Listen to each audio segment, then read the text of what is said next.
মানুষের লালসার শিকারে প্রাণ গেল এক অবলা প্রাণীর। শুধু তাই নয়, হরিণ যেখানে শিকার করা আইনত দণ্ডনীয় অপরাধ, সেখানে বেআইনিভাবে হরিণ শিকার করে মাংস 2000 টাকা করে বিক্রি করা হচ্ছে প্রকাশ্য দিবালোকে। যদিও বা বন দপ্তরের আচমকা অভিযানে হরিণের মাংস আর বিক্রি করতে পারেনি চোরা শিকারীরা। মাংস সহ এক অটো চালককে গ্রেপ্তার করে তৃষ্ণা অভয়ারণ্য বন দপ্তরের কর্মীরা।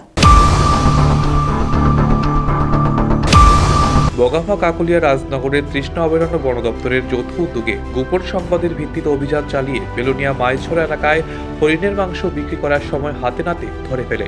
গোপন সংবাদের ভিত্তিতে শুক্রবার সকালে এই অভিযান চলে। মোট 7 কেজি হরিণের মাংস উদ্ধার করা হয়।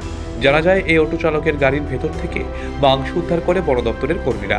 পাশাপাশি অটোর মধ্যে এবং অটো চালকের হাতে রক্তের সন্ধান পায় তৃষ্ণা অভয়ারণ্য বন দপ্তরের কর্মীরা।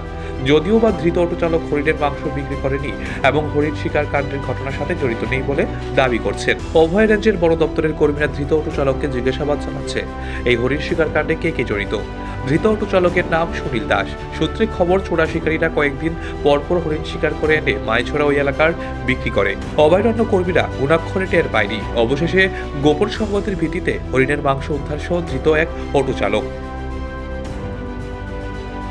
নিজস্ব প্রতিনিধি রিপোর্ট, এশিয়ান টাইমস।